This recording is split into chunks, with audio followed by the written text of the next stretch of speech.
Bonjour à tous, bonjour à tous ceux qui nous rejoignent ce matin au travers des écrans pour pouvoir partager un temps de célébration de notre Jésus. On est heureux de pouvoir le faire tous ensemble. C'est sûr qu'on est à distance, c'est sûr qu'on ne peut plus se retrouver physiquement actuellement. Le contexte est un peu compliqué, mais on a une bonne nouvelle, c'est qu'on est unis de cœur et d'esprit, c'est que Jésus vit en nous et qu'on peut tous le célébrer et adorer son nom ce matin ensemble. Et on peut dire Hosanna. Hosanna au plus haut des cieux, parce que oui, notre Dieu sauve, notre Dieu est notre sauveur et notre libérateur.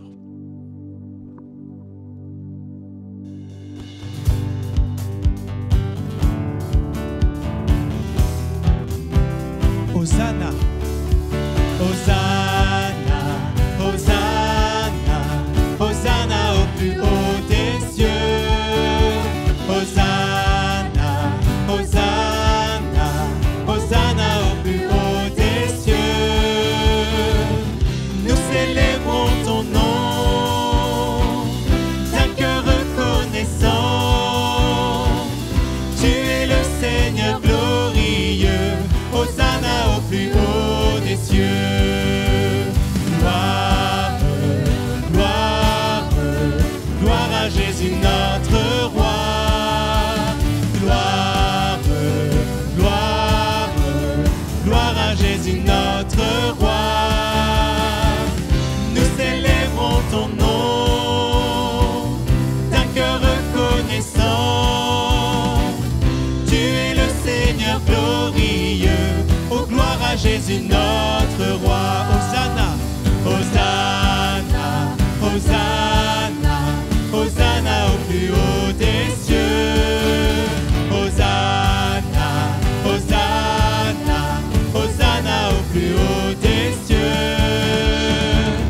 Nous célébrons ton nom d'un cœur reconnaissant. Tu es le Seigneur glorieux. Hosanna au plus haut des cieux. Gloire, gloire, gloire à Jésus notre roi.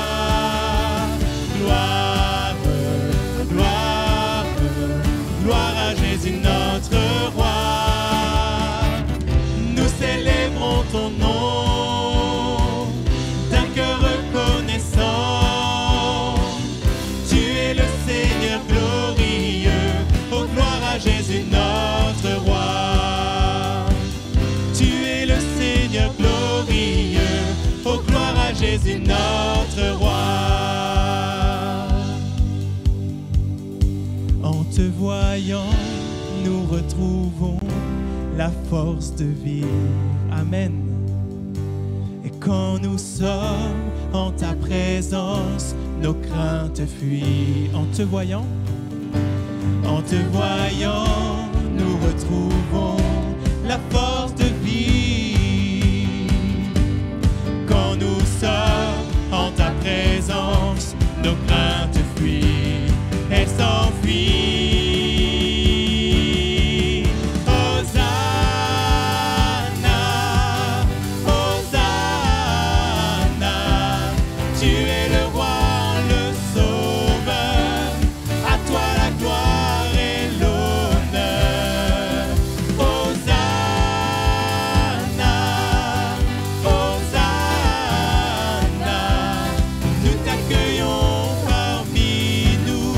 Sois le bienvenu, ô Jésus.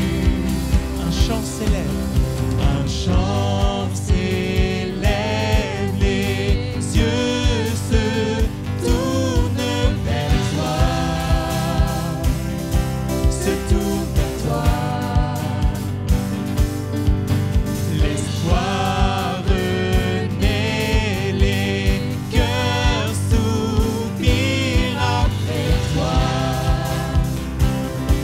Oui, après toi. En te voyant, nous retrouvons la force de vie. Et quand nous sommes en ta présence, nos craintes fuient, elles s'enfuient. Hosanna, Hosanna, tu es le roi, le sauveur, à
Amen. Gloire à Dieu.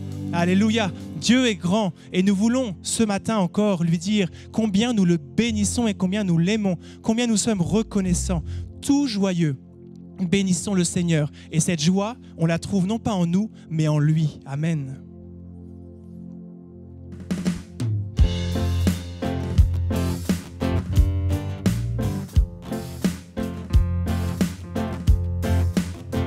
Tout joyeux. Tout joyeux, bénissons le Seigneur. Chantons et célébrons ses louanges. Adorons avec foi le Sauveur.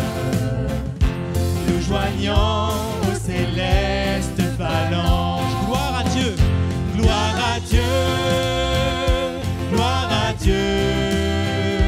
Que ce chant retentisse en tout lieu. Gloire à Dieu, gloire à Dieu. Que ce chant retentisse en tout lieu. Dieu dans son incomparable amour, du ciel envoya son Fils unique, et la terre et les cieux dans ce jour s'unissent pour chanter ce cantique. Oui, gloire à Dieu, gloire à Dieu, gloire à Dieu. Que ce chant retentisse en tout lieu. Gloire à Dieu, gloire à Dieu. Que ce chant retentisse en tout lieu. Nous voulons en retour, bon Sauveur, t'aimer par-dessus toute autre chose. Forme ton amour dans notre cœur, et puis de chacun de nous dispose. Gloire à Dieu, gloire à Dieu. Que ce chant retentisse en tout lieu. Gloire à Dieu, gloire à Dieu. Que ce chant retentisse en tout lieu. Oui, gloire à Dieu, gloire à Dieu, gloire à Dieu. Que ce chant retentisse en tout lieu. Gloire à Dieu, gloire à Dieu. Que ce chant retentisse en tout lieu. Amen. Gloire à Dieu. Que notre chant puisse retentir, même au sein de nos maisons, que nous puissions réellement le faire de tout notre cœur et sans rien retenir, sans rien garder pour nous-mêmes. Qu'on puisse considérer encore une fois ensemble combien notre Dieu nous a fait grâce et que cette grâce, elle mérite toute notre reconnaissance, toute notre adoration. Ce matin, on veut s'approcher de lui et on veut vraiment lui dire qu'il est un Dieu admirable, inébranlable, incomparable, le Dieu qui ne change pas. Et ce Dieu qui ne change pas, c'est notre Dieu. Alors nous voulons vraiment lui dire combien nous l'aimons ce matin. Amen.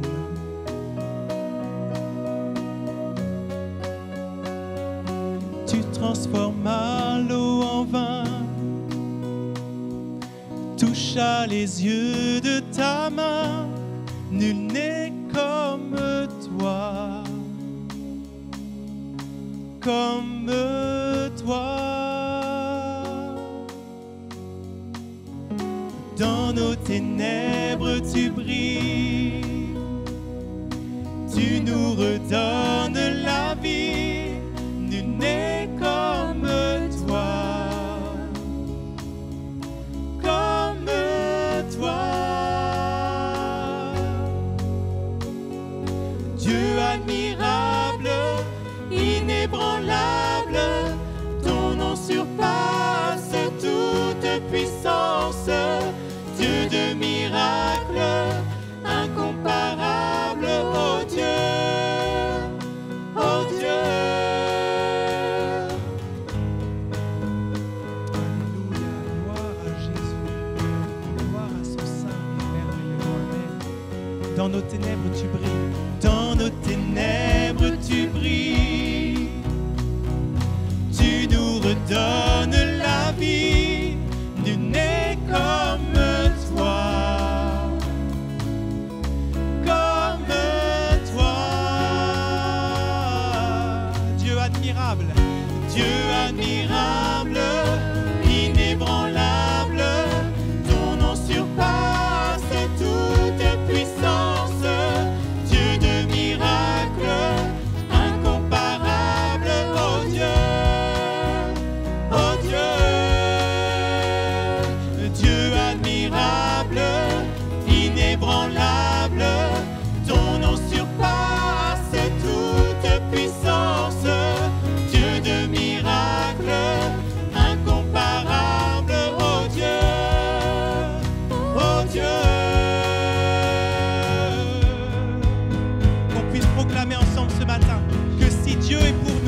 Jésus est avec nous, auprès de nous, et qu'il est celui qui bouleverse les obstacles de nos vies. Il est celui qui brise les murs qui sont face à nous. Il est celui qui nous libère. Alléluia. Alors si notre Dieu est pour nous, qui sera contre nous? Qui pourra nous arrêter? Au nom de Jésus, nous pouvons avancer et marcher de victoire en victoire.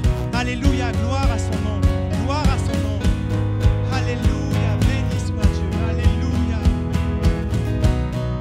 Si notre Dieu est pour nous, si notre Dieu est pour nous, qui pourra nous arrêter? Et si Dieu est avec nous, qui sera contre nous? Si notre Dieu est pour nous, qui pourra nous arrêter? Et si Dieu est avec nous, qui sera contre nous?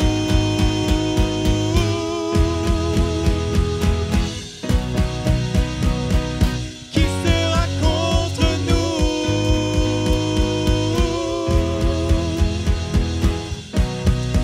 Dieu admirable, alléluia. Dieu admirable, inébranlable, ton nom surpasse toute puissance. Dieu miracle, incomparable, oh Dieu, oh Dieu.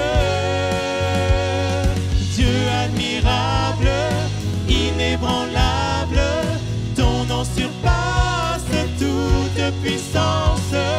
Dieu de miracle, incomparable, oh Dieu, oh Dieu.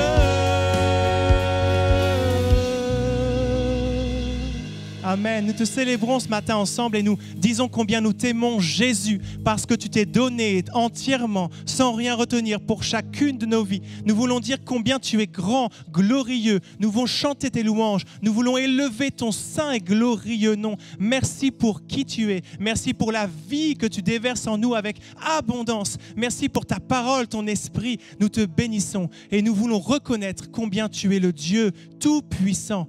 Tout-puissant dans nos vies, tout-puissant dans nos circonstances, tout-puissant, alléluia. Béni soit Dieu, béni sois-tu Seigneur, amen. Gloire à toi Jésus. Oui, tu es le tout-puissant.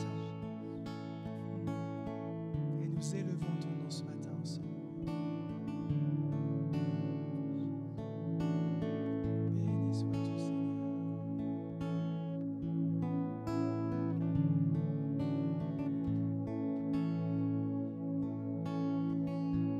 Dieu tout-puissant, quand mon cœur considère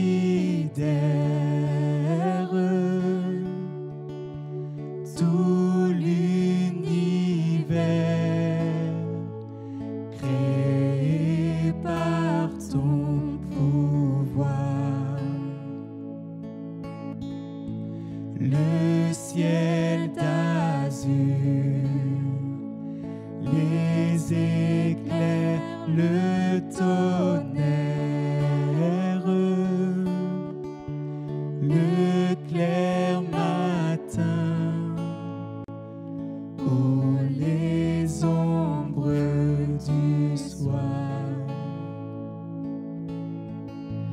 de tout mon être, alors s'élève un chant. Dieu tout-puissant, que tu es grand. De tout mon être, alors s'élève un chant. Dieu tout-puissant, que tu es grand.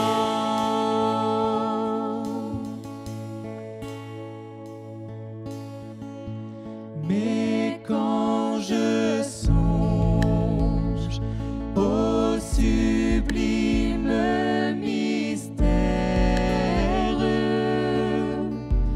qu'un Dieu si grand a pu penser à moi,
le proclamons, oui, tu es bon, tu es glorieux et tu es tout-puissant.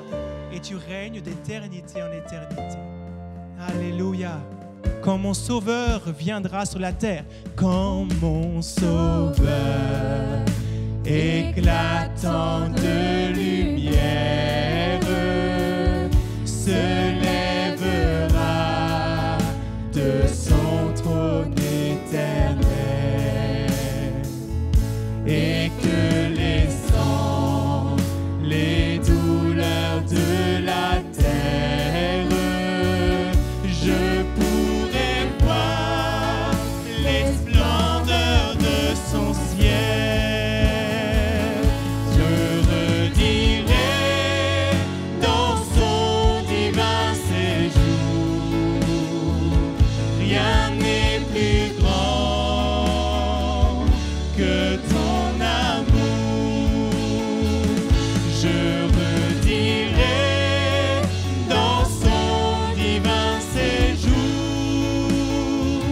rien n'est plus grand que ton amour. Rien n'est plus grand, rien n'est plus grand que ton amour.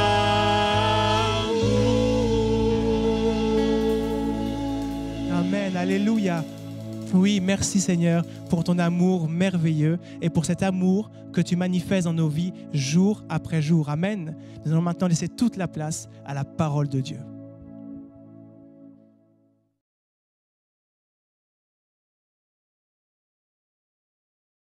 Voilà, quel amour merveilleux. Amen. Quelle grâce, quelle bénédiction d'être ensemble ce matin dans la communion fraternelle.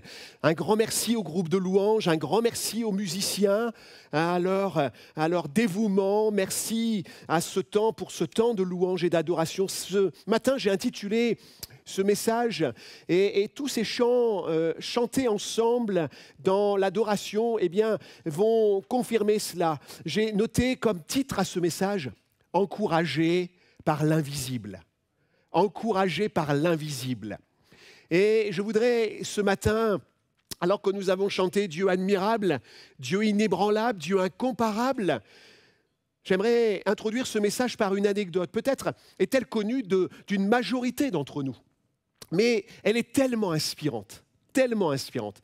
Alors, je lis ceci.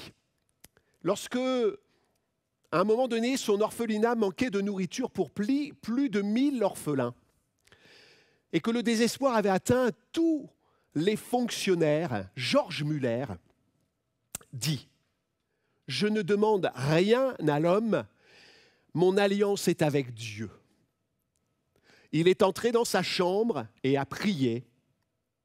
Le père des orphelins manque de pain, a-t-il dit. Au nom de Jésus, Amen.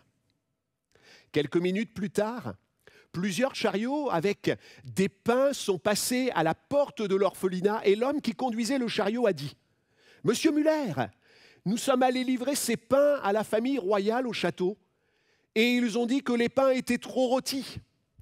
Et pour ne pas les jeter, nous avons décidé de les donner à l'orphelinat. » Muller a dit « Ce ne sont pas les pains qui ont dépassé la limite de la cuisson, mais Dieu qui a répondu à notre prière et a eu pitié de nous. » Quelle magnifique anecdote, expérience. Ce récit illustre parfaitement ce que Paul va déclarer à l'église de Corinthe. Et j'aimerais vous conduire dans le texte de 2 Corinthiens, au chapitre 4 et au verset 16 jusqu'au verset 18. Pour ma part, je lirai dans la version second 21. Je vous laisse, alors que vous êtes devant vos écrans, peut-être ouvrir ce texte. Et je lis dans la version second 21 ceci. « Voilà pourquoi nous ne perdons pas courage. Et même si notre être extérieur se détruit, notre être intérieur se renouvelle de jour en jour. En effet, nos légères afflictions ou difficultés du moment présent produisent pour nous, au-delà de toute mesure, un poids éternel de gloire. Ainsi, nous regardons non pas, écoutez bien, à ce qui est visible, mais à ce qui est invisible. Car les réalités visibles sont passagères et les invisibles sont éternelles. Amen. Ce matin, j'ai vraiment dans le cœur de vous dire, le Seigneur est avec nous. Amen. Le Seigneur est présent au milieu de nous. George Muller avait un regard de foi. Et ce regard de foi, il se portait sur ce que Paul vient de dire dans ce texte. Les réalités invisibles. C'est ainsi que ce pionnier de la foi pouvait faire face au découragement. Les réalités visibles de la vie terrestre s'effaçaient devant les réalités invisibles de la vie spirituelle. On l'a lu.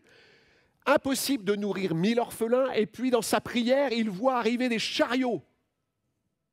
Je crois que Dieu est capable de nous faire vivre des choses extraordinaires.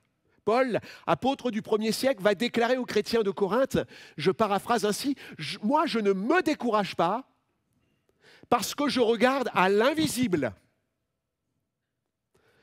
Quoi? Est-ce possible? Est-ce possible?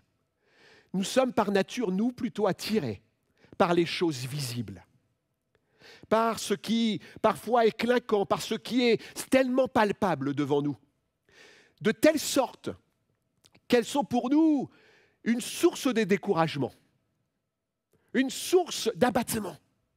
Mais Paul, ici, va vite chasser l'exemple qu'il prend du corps humain, parce qu'il dit, notre corps, là, se détruit, mais notre être intérieur, lui, se renouvelle. Et il fait vite place à la pensée de recentrer notre regard sur l'invisible.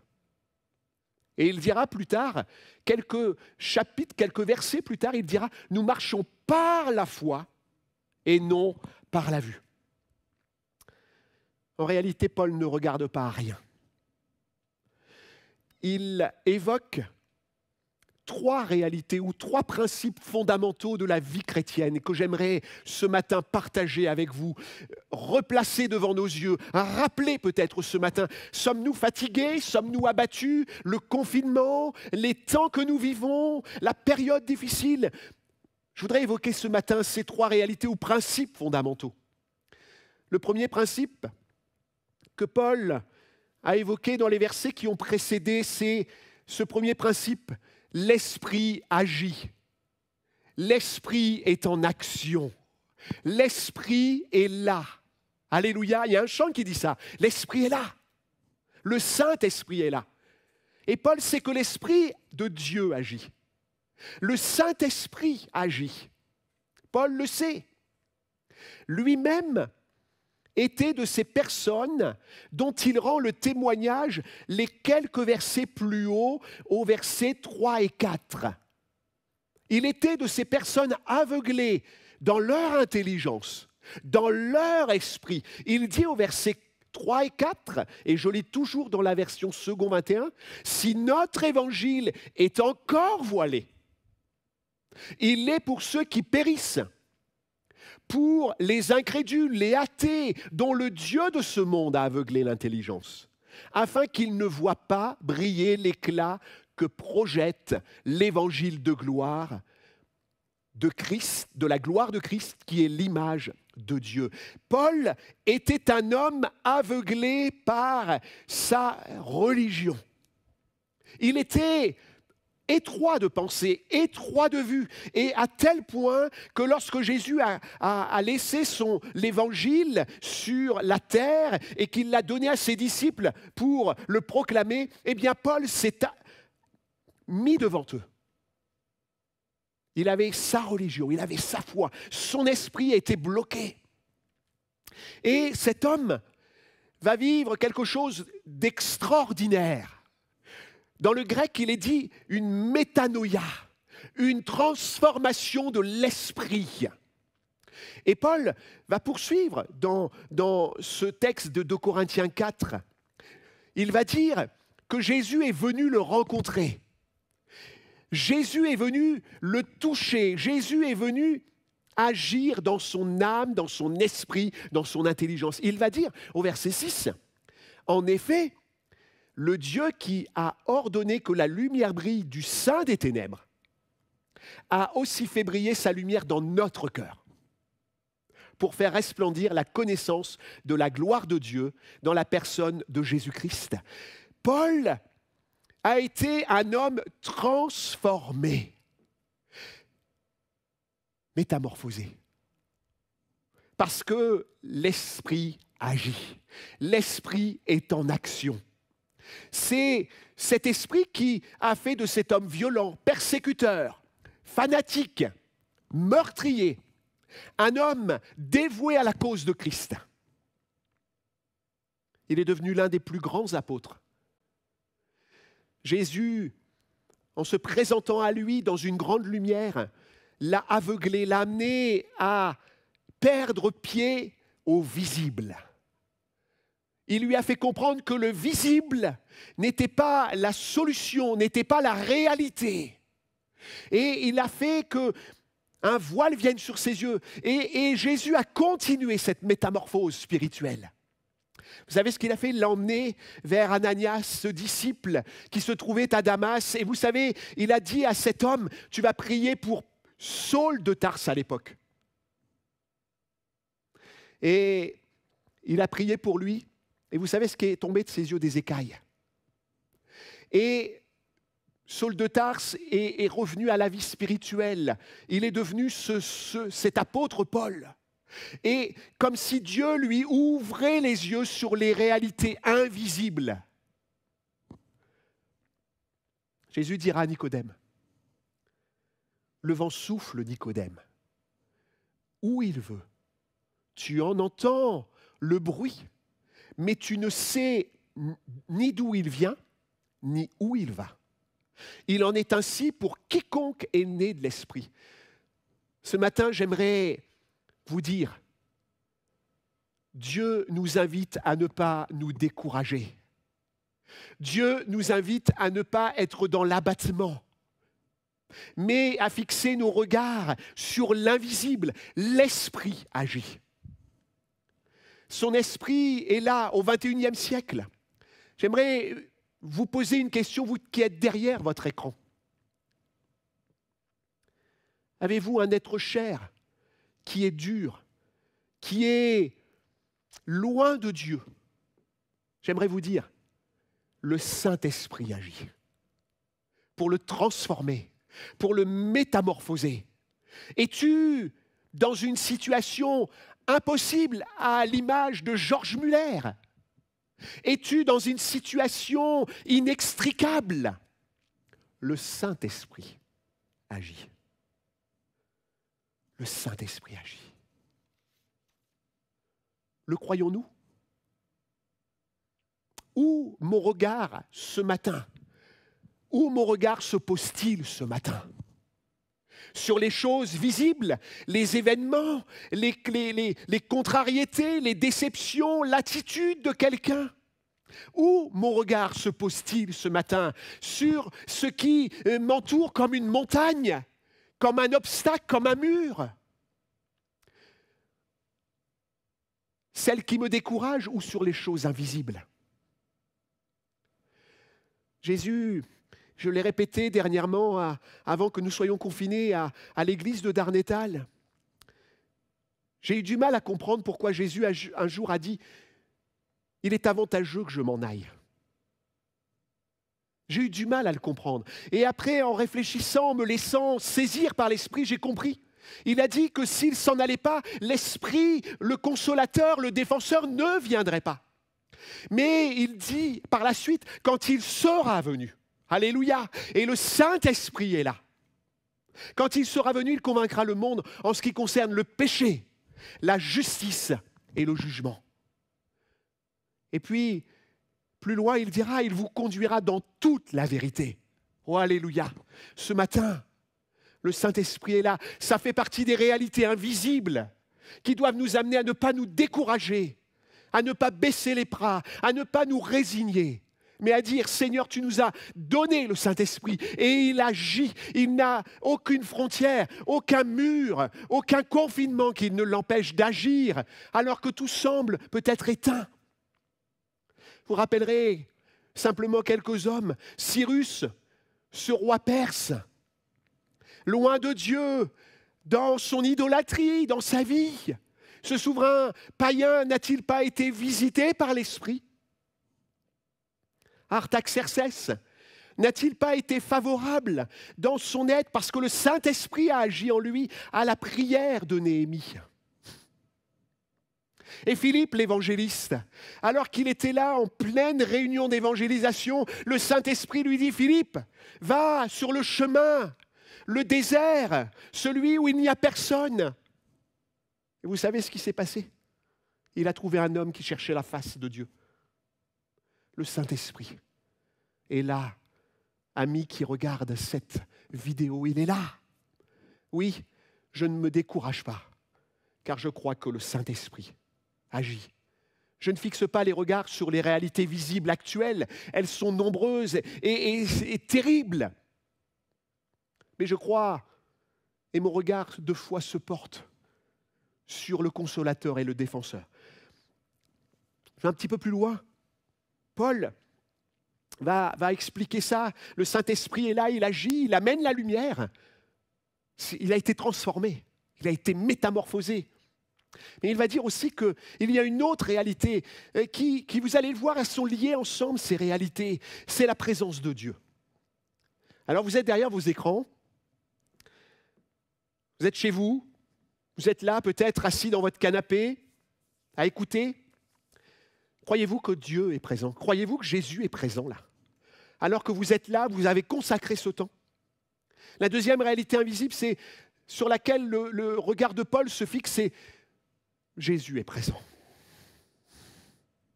Jésus est présent. Paul a raison. Quand il va dire au verset 7 du chapitre 2, du chapitre 4 de la deuxième épître aux Corinthiens, il va dire « Nous sommes des vases de terre ou faits d'argile ». Il a raison. Et par conséquent, nous sommes fragiles, nous brisons aisément au moindre choc. Cela étant, c'est parce qu'il dit, à la suite de cela, il dit, c'est pour mieux qu'il se manifeste. Amen. Nous portons ce trésor au verset 7 dans des vases de terre afin que cette puissance extraordinaire soit attribuée à Dieu et non à nous. Nous sommes pressés de toutes parts, écoutez, mais non écrasés, inquiets, mais non désespérés, persécutés, mais non abandonnés, abattus, mais non anéantis. Nous portons toujours avec nous dans notre corps l'agonie du Seigneur, Jésus, écoutez, afin que la vie de Jésus soit aussi manifeste dans notre corps. Amen. N'est-ce pas merveilleux? Paul le proclamera, ce n'est plus moi qui vis, la chair, mais c'est Christ qui vit en moi. Dans nos milieux évangéliques, nous connaissons bien ces textes. Et il me semble que parfois, notre connaissance manque d'expérience. C'est parfois une connaissance intellectuelle, de formation. Et on se répète, « Voici, je suis avec vous tous les jours jusqu'à la fin du monde. » Matthieu 28, verset 20. Ou « Car là où 2 ou 3 sont assemblés en mon nom, je suis au milieu d'eux. » Matthieu 18, 20. J'aurais beau me répéter ces versets. Certes, ils sont magnifiques, débordants de vérité. Mais la question se pose ce matin. Est-ce que dans mon invisible, lorsque je regarde au contexte, lorsque je regarde aux montagnes, lorsque je regarde aux peines, est-ce que je vois Jésus à mes côtés? Est-ce que je vois mon Seigneur à mes côtés? Les vivons-nous, ces versets? J'ai honte. Parce que moi aussi, je me décourage.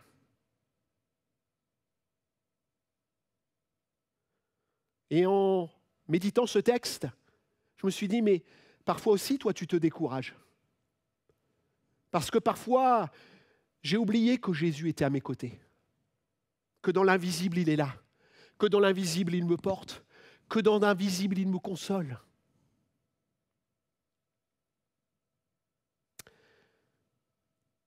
Pourquoi sommes-nous découragés ce matin? Jésus n'est-il pas devant toi, derrière toi, en dessous de toi, au-dessus de toi? Un garçon du nom de David avait cette confiance dans la présence de Dieu. Avez-vous remarqué, comme moi, comment l'on oublie parfois vite la présence de Dieu, son secours, face à des événements nouveaux, à des événements inconnus, à des choses qui sont là, devant nous? Je voudrais vous dire, Dieu ne change pas. Ce qu'il a été hier, il l'est de la même façon aujourd'hui et il le sera de la même façon demain. Ce texte aux Hébreux, nous le connaissons. Nos expériences passées doivent être nouvelles aussi. David, se rappelant de l'ours et du lion, n'a pas hésité à se confronter au géant Goliath. Il n'a pas dit « c'est différent, je n'ai pas la même forme physique, j'étais plus jeune, ce n'était pas comme cela de mon temps ». Non, il n'a pas dit ça. Vous savez ce qu'il a dit? Il a dit « moi, je marche contre toi au nom de l'Éternel des armées ».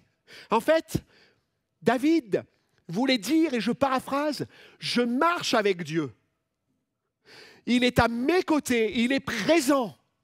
Ce n'est pas par ma propre force que je vais te vaincre, Goliath. Ce n'est pas par ma propre force. Ce n'est pas par ma propre sagesse. Je sais que Dieu est avec moi. Vous savez, le reste de l'armée du roi Saül, elle regardait qu'au visible. Et il est dit au verset 24 du chapitre 17 de 1 Samuel, il dit que l'armée, à la vue de cet homme, vous savez ce qu'elle faisait? Elle se carapatait, excuse-moi du terme, hein, c'est un peu familier. Elle courait partout. Elle fuyait.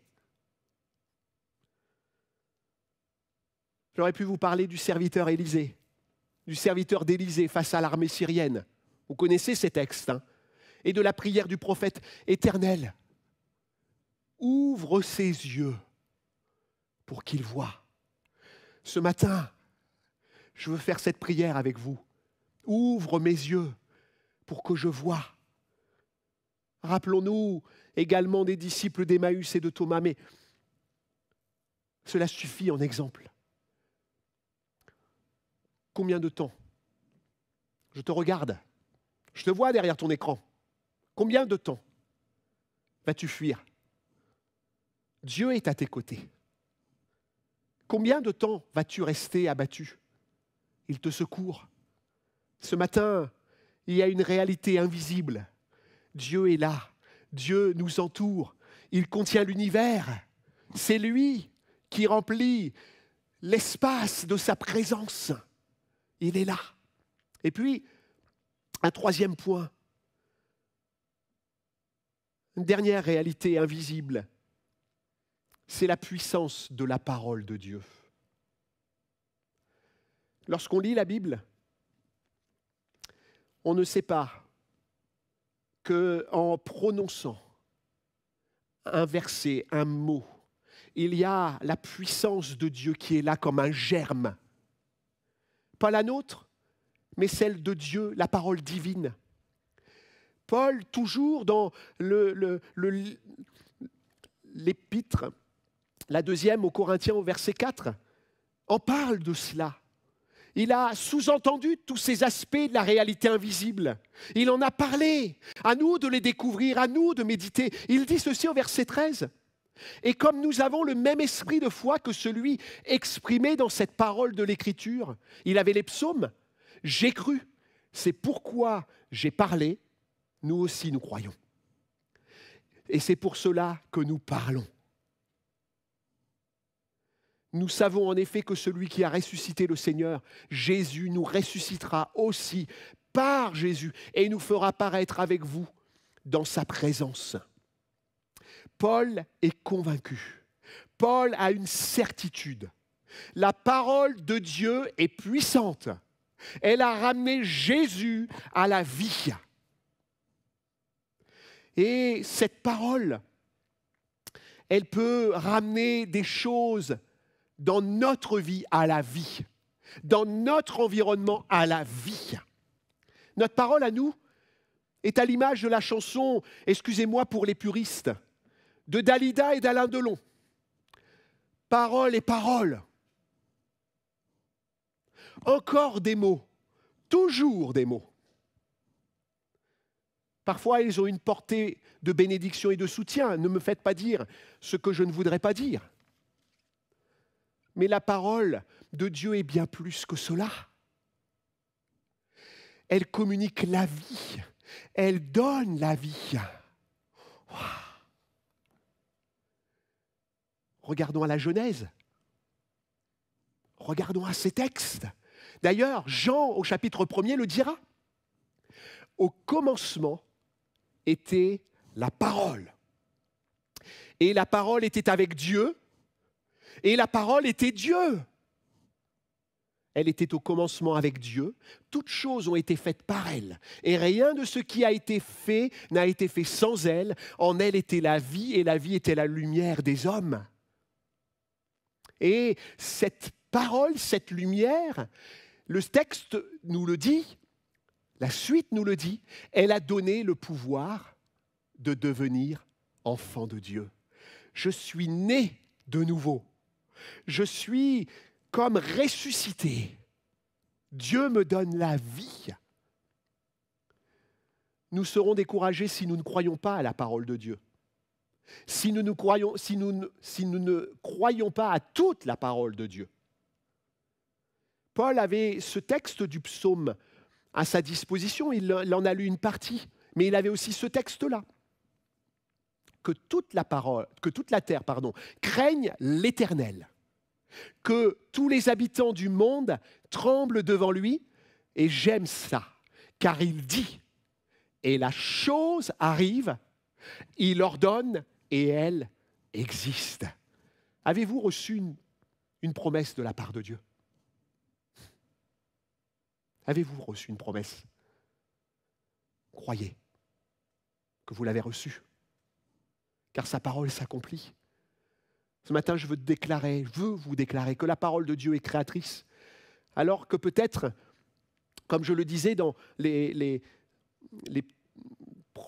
précédents chapitres, les précédents notes que je vous disais, alors que peut-être règne autour de nous une atmosphère d'impossibilité. Prononcez une parole de Dieu. Est-ce que vous avez fait l'expérience à la maison de lire la Bible à haute voix? Faites-le, je vous y invite. Proclamez ce que Dieu dit dans la Bible et vous le verrez s'accomplir. Il y a dans la Bible un homme qui a lancé une parole défiante à la face du prophète.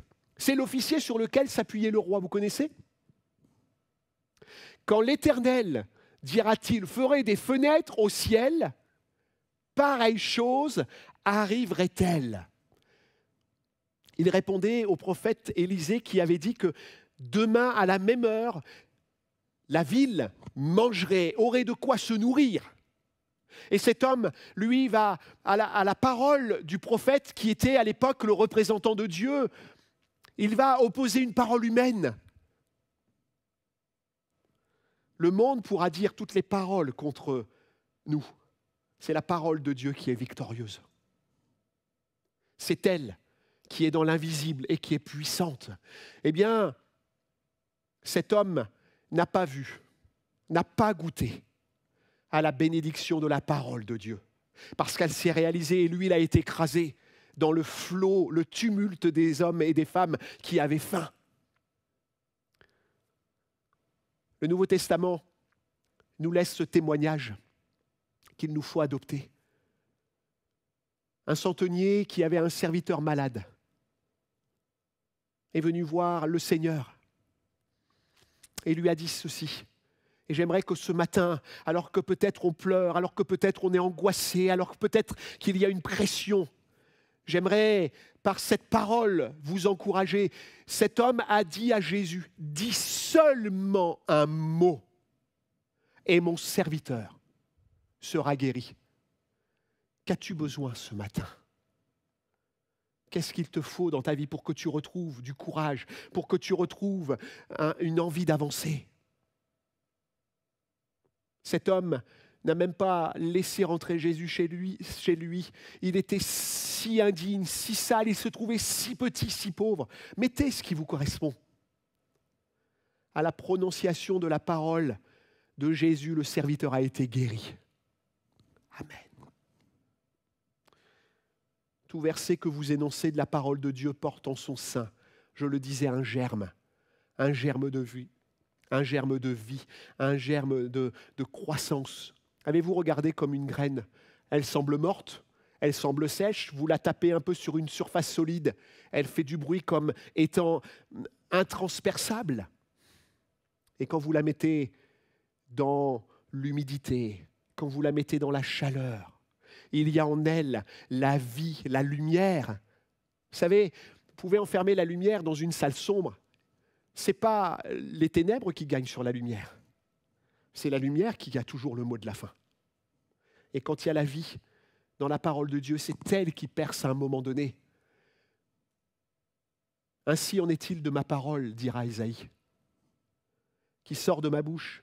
Elle ne retourne point à moi sans effet, sans avoir exécuté ma volonté et accompli mes desseins.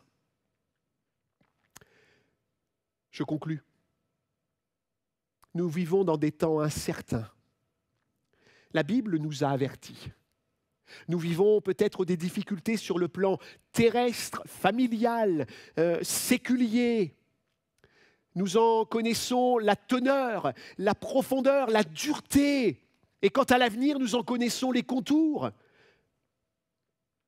Dieu, par son serviteur, ce matin, nous a laissé des principes fondamentaux, des réalités invisibles, véritables, qui nous assurent une félicité éternelle. Parce que non seulement Paul parle de ces réalités visibles du quotidien de la vie chrétienne, mais il nous projette dans un avenir éternel, où nous verrons Christ, où nous aurons la vie éternelle, où nous pourrons louer, comme tout à l'heure avec le groupe de louanges, des chants à la gloire de Dieu. Comment est notre appréciation de ces réalités ce matin ? Sommes-nous certains que l'Esprit agit ? Le proclamons-nous ? Sommes-nous certains que Jésus est à nos côtés ? Sommes-nous certains que la parole de Dieu est vie ? Notre regard est-il déformé ? Vous avez vu, j'ai des lunettes. Est-il amoindri ? Est-il défaillant ?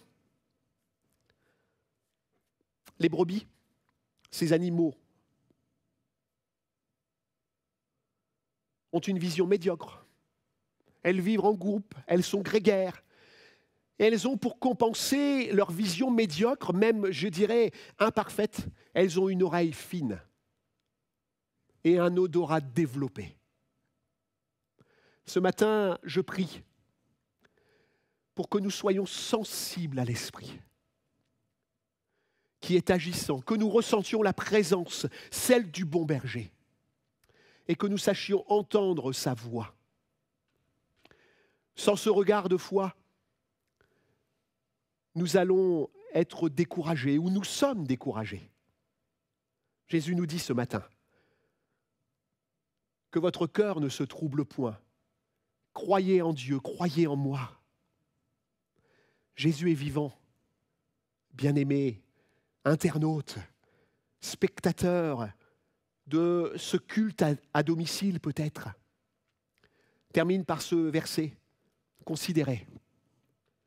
En effet, celui qui a supporté contre sa personne une telle opposition de la part des pécheurs, afin que vous ne vous lassiez point, l'âme découragée.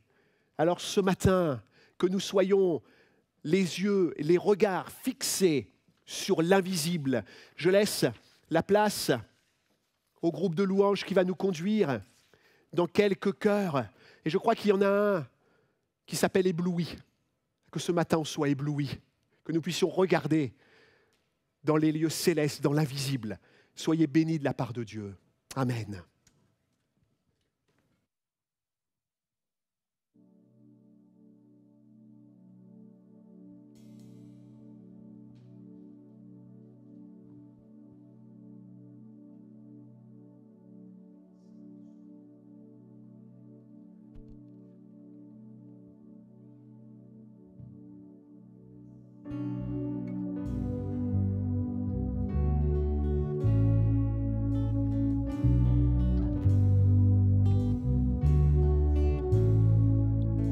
Je viens vers toi dans le secret, en ta présence, je veux rester. Tu es, tu seras toujours là.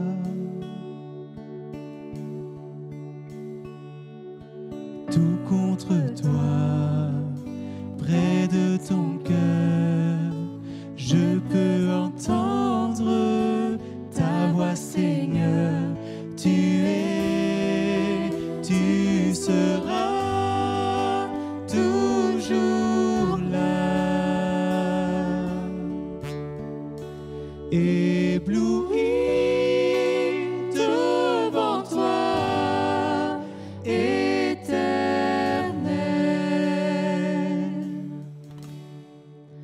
Ébahi par l'amour de ton ciel, je suis là à tes pieds, je viens t'adorer, je désire habiter près de toi.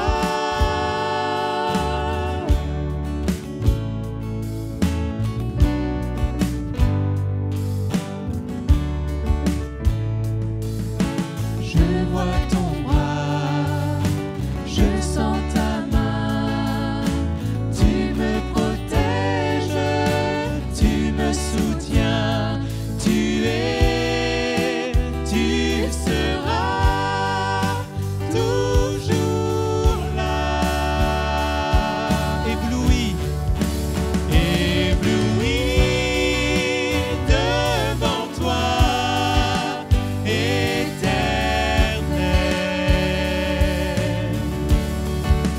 Ébahi par l'amour de ton ciel,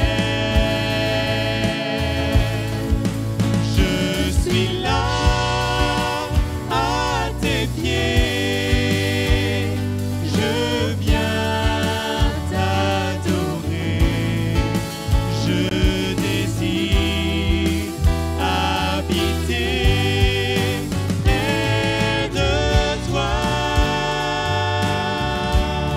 Oh, oh,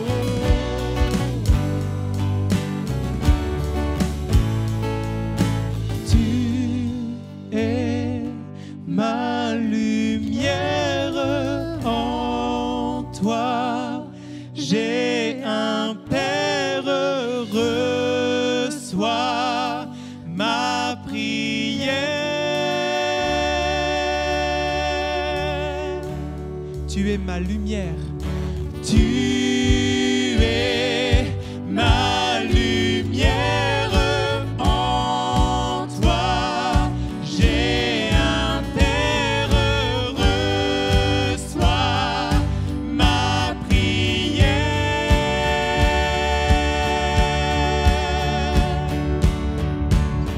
Oui, tu es ma lumière, en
habiter près de toi. Jésus, oh Jésus, tu es toujours là. Amen. Jésus est avec nous et on l'a entendu ce matin et on peut vraiment partir et vivre notre reste de journée, notre semaine à venir, encouragé par cette parole, sachant que Dieu est avec nous. Ce n'est pas juste un verset, c'est une parole de vie, c'est une parole réelle. Il est bien avec nous, il est présent. Alléluia, gloire à son nom. Alors, je voudrais vous encourager vraiment à lire la parole encore cette semaine et à trouver du temps dans la présence de Dieu pour qu'il soit celui qui vous encourage, celui qui vous console, celui qui vous secourt, celui qui est simplement merveilleux et seul capable de le faire parfaitement, celui qui le fera avec beaucoup d'amour, beaucoup de compassion, notre Jésus que nous connaissons les uns les autres. Et si jamais toi tu ne connais pas encore Dieu, eh bien approche-toi de lui. Approche-toi de lui simplement. N'hésite pas à chercher à lire la parole de Dieu. Prie-le et tu verras que le Seigneur te parlera dans ton cœur. Le Seigneur est vraiment celui qui est présent et vivant, celui qui n'a pas besoin de murs pour être là. Il a juste besoin qu'on l'appelle, qu'on vienne à lui et lui, il vient en nous. Amen. Alors que vous soyez encouragés encore cette semaine, on sera heureux de pouvoir vous retrouver chaque dimanche à 10h en direct comme ça pour pouvoir ensemble vivre un temps béni dans la présence de Dieu, que nous puissions vraiment ainsi être fortifiés, ressourcés en sa présence. On va terminer avec un dernier chant qui nous dit « Règne en moi, Seigneur. Mon désir, c'est que tu règnes en moi. » On a le droit de taper des mains, même au travers des écrans.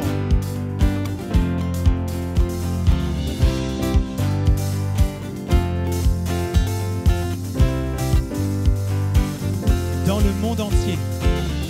Dans le monde entier, tu es souverain. Sur chaque torrent et soleil couchant. Mais mon seul désir, Seigneur, mon seul choix, dans ma vie soit toujours le roi. Oui, règne en moi par ton pouvoir. Veille sur mes rêves, sur mes heures noires. Tu es Seigneur de tout en moi. Dans ma vie soit toujours le roi.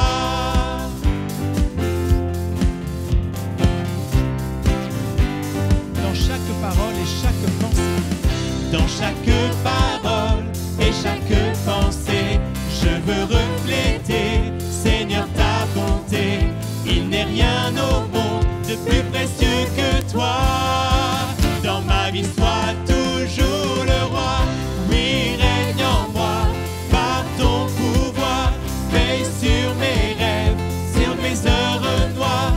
Tu es Seigneur de tout en moi. Dans ma vie, sois toujours le roi. Oui, règne en moi par ton pouvoir. Veille sur mes rêves, sur mes heures noires. Tu es Seigneur de tout en moi. Dans ma vie, sois toujours le roi. Amen. Que le Seigneur vous bénisse. Bonne semaine et à bientôt.